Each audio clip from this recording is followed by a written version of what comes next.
Most gardeners mulch their soil. It feels right. It looks right. But almost everyone makes one small mistake. Not from neglect, but from habit. Years ago, old gardeners noticed something different. Their soil stayed darker, softer, alive.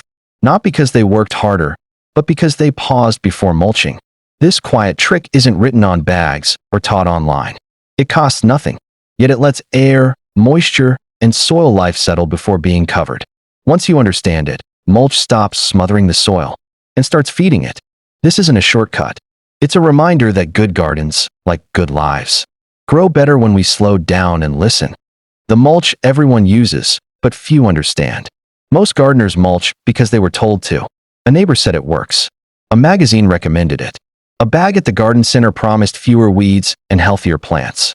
And to be fair, mulch does help. It shades the soil. It slows evaporation. It makes a garden look cared for, even on tired days. But here's the quiet truth most people never hear. Mulch is not decoration. It's not carpet. And it's not something you simply dump and forget. Mulch is a living partnership between soil, air, moisture, and time. Healthy soil needs to breathe. It needs small pockets of air so roots can stretch and soil life can move. It needs moisture that seeps down gently, not trapped water that turns stale. And it needs time for worms, microbes, and fungi to do their slow, unseen work. When mulch is used with care, it protects this life. It becomes a shield, softening rain, cooling heat, feeding the soil as it breaks down. But when mulch is piled too thick, pressed too tight, or laid down at the wrong moment, it does something else entirely. It seals the soil shut. Air can't move. Moisture lingers where it shouldn't. Roots struggle quietly. And soil life retreats, not all at once, but slowly, season by season. That's why some gardens look fine on the surface, but feel lifeless underneath. The soil turns pale instead of dark, hard instead of crumbly. Plants survive, but they don't thrive. And it almost always traces back to one small habit most people never question. Not how much mulch they use, but when and how they place it. Old-time gardeners understood this instinctively. They washed the soil first. They felt it with their hands. They waited until it was ready, not rushed, not soggy, not sealed off. They knew mulch was meant to rest with the soil, not sit on top of it like a lid. This chapter isn't about doing more work. It's about doing one thing differently, slowing down just enough to let the soil lead. Because a good garden doesn't grow from effort alone. It grows from understanding. Why healthy soil is actually alive. Good soil isn't just dirt. It never was. Healthy soil is a quiet, underground community, one that works day and night without applause or attention. Long before bottled fertilizers and quick fixes, this hidden world did the heavy lifting. Earthworms tunnel soft airways through the ground, loosening what would otherwise harden and crack. Every tunnel becomes a passage for oxygen and water, reaching roots that never see the sun. Where worms travel, roots follow. Beneficial bacteria live by the millions in a single handful of soil. They break down fallen leaves, grass clippings, and old roots into forms plants can actually use. Not fast, not flashy, but steady, season after season. And then there are fungi, the kind you don't see. Thin, thread-like networks that stretch far beyond plant roots, delivering water and nutrients in exchange for sugars. Many plants rely on these fungal partners to survive stress, drought, and poor conditions. Without them, growth slows and resilience fades. This is why older gardens smell different. That deep, rich, earthy scent wasn't fertilizer. It wasn't compost alone. It was balance. It was the smell of air moving underground, of moisture draining just enough, of life feeding life. When you squeezed that soil in your hand, it crumbled instead of clumped. It felt cool, alive. You could tell, even without knowing why. Mulch doesn't create this soil life, but it decides whether that life can survive. When mulch is applied gently and at the right time, it becomes protection. It buffers temperature swings. It feeds microbes as it slowly breaks down. It shields delicate organisms from harsh sun and pounding rain. But when mulch is piled thick and tight, pressed down like a blanket that never lifts, it changes the soil's world. Oxygen struggles to enter. Moisture lingers too long. The underground community begins to thin, quietly, without warning signs at first. Nothing dramatic happens overnight. Plants don't collapse. Leaves stay green. but the soil loses its scent. Worms retreat deeper. Fungal networks weaken. And over time, the garden becomes dependent, needing more water, more feeding, more effort to achieve the same results it once gave freely. Older gardeners didn't talk about microbes or fungal networks. They didn't need to. They understood the feeling of good soil. They trusted what their hands and noses told them. This chapter is a reminder of that wisdom. Healthy soil isn't something you force into shape. It's something you protect. And mulch, used with understanding, can either become its guardian or its quiet undoing. The quiet mulch trick old gardeners knew. The trick is simple, almost disappointingly so. Lay mulch loose. Never pressed. Never packed down. Never treated like something that needs to be flattened and controlled. Old gardeners didn't call it a technique. They didn't label it or teach it in steps. They just did it because they paid attention to how the soil responded. They understood mulch the same way they understood clothing. Think of mulch like a blanket. A good blanket rests gently. It holds warmth without trapping heat. It protects without smothering. It allows air to move, even while covering what's beneath. Soil wants the same thing. When mulch is laid loosely, it creates a soft layer filled with tiny air spaces. Those spaces are everything. They allow oxygen to drift down into the soil. They let excess moisture escape instead of sitting heavy and stagnant. They give worms and microbes room to move, feed, and work close to the surface. Loose mulch keeps soil cooler during summer heat, shielding it from harsh sun without sealing it shut. In cooler weather, it slows heat loss, protecting delicate life below from sudden temperature swings. Most importantly, it invites soil life upward.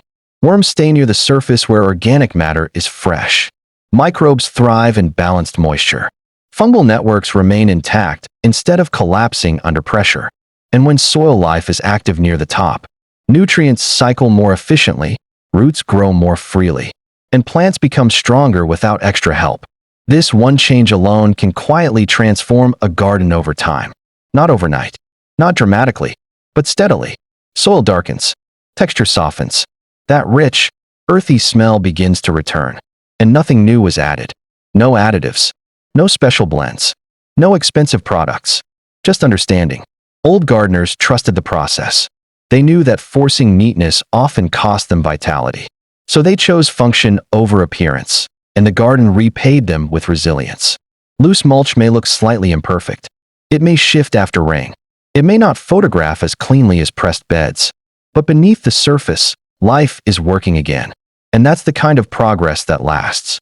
Next, we'll look at how to apply this habit in real gardens, how loose is loose, when to mulch, and how to tell if your soil is breathing again, using nothing more than your hands and your senses. How to mulch correctly without extra work. Good gardening shouldn't leave you sore, strained, or second-guessing yourself. That's one of the quiet beauties of this method. It asks less of you, not more. It works with your body, your time, and your energy, especially if you've learned to garden at a steady, thoughtful pace. Here's the easy way to do it. Start by spreading mulch about 2 to 3 inches thick. That's enough to protect the soil without overwhelming it. You don't need to measure. If the soil is shaded but still able to breathe, you're close enough. When you place the mulch, drop it gently. Let it fall from your hands instead of pressing it down. There's no need to pat it flat or smooth it out. Loose is better. Air pockets are not mistakes. They're the goal. Be sure to keep mulch a few inches away from plant stems and tree trunks. Think of it like giving the plant a collar of breathing room. This prevents moisture from sitting against the stem, reduces rot, and lets air circulate where it matters most. Once it's down, leave it alone. Rain will settle it naturally. Gravity will do the rest. Over time, the mulch will relax into place without ever sealing the soil shut. There's no benefit to walking on it, tamping it, or checking it every day. And that's truly it. No special tools. No bending longer than necessary. No raking, packing, or perfecting. If it looks slightly uneven, that's fine. Nature prefers it that way. A little movement means air is flowing. A little mess means life has room to work. This approach is especially kind to aging joints and tired backs. You're not wrestling the garden into shape. You're giving it a gentle nudge and stepping back. Over the weeks that follow, pay attention to small signs. Soil that stays cool when you touch it. Earthworms appearing closer to the surface. That familiar earthy smell returning after rain. Those are signals that the soil is breathing again. Mulching correctly isn't about effort. It's about restraint. And when you allow nature to do what it's always done best, the garden responds, quietly, faithfully, and with far less work than you were ever led to believe. Why experts rarely talk about this? If this mulch trick is so simple, a fair question naturally follows. Why don't we hear about it more often? Modern gardening advice usually points in a different direction. It focuses on products to buy, special mulches, soil enhancers, moisture controllers, and blends with impressive labels. It highlights problems to fix: compacted soil, tired plants, poor yields, often with a solution that comes in a bag or bottle, and it promises fast results: greener leaves, quicker growth, instant improvement. None of that leaves much room for a practice that costs nothing. This quiet habit doesn't create a sale. It doesn't fit neatly into a headline. And it doesn't show dramatic before and after photos in a single weekend. Its results arrive slowly, almost shyly, over weeks and seasons. More importantly, this kind of knowledge comes from observation, not instruction books. Older gardeners didn't learn by following step-by-step guides. They learned by watching. They noticed where worms appeared after rain. They felt how soil changed between their fingers from one season to the next. They paid attention to which plants thrived with less interference and which struggled when fussed over. They understood cause and effect, even if they never used those words. When soil was covered too tightly, it smelled wrong. When mulch was loose, the ground stayed soft. When worms disappeared, something had changed. This wisdom was never written down because it didn't need to be. It was passed quietly, from one garden to the next, from one set of hands to another. It lived in habits, not theories. Modern experts aren't wrong. Their advice often works. But it's shaped by systems that reward complexity, speed, and solutions you can package and sell. Quiet wisdom doesn't advertise. It doesn't shout. It doesn't rush. It waits to be noticed. And that's why so many people miss it, especially in a world trained to look for quick fixes instead of gentle corrections. This chapter isn't about rejecting modern knowledge. It's about remembering that not everything valuable comes from an expert panel or a product label. Some truths survive simply because they work. The loose mulch method is one of them. It asks you to trust your senses again, to believe what your hands, eyes, and nose tell you, to allow experience, not urgency, to guide your choices. In doing so, you don't just improve your soil. You reconnect with a way of gardening that respects time, patience, and life working quietly beneath the surface. The mistake nearly everyone makes with mulch. At first glance, it looks like good gardening.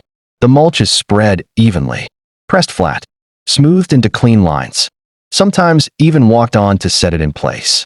It looks organized, responsible, finished. And that's exactly why this mistake is so common. Most gardeners aren't careless, they're tidy. They want their beds to look neat, controlled, and intentional. So they do what feels natural. They pack the mulch down so it won't blow away, shift, or look messy after the next rain. But underground, something very different is happening. Soil needs air just as much as it needs water. Roots breathe. Microbes move. Worms travel through loose, crumbly spaces. When mulch is pressed tight like a lid, those tiny air pockets disappear. Air can't move. Carbon dioxide builds up. Oxygen struggles to reach the root zone. Moisture, instead of soaking down and draining away, becomes trapped near the surface.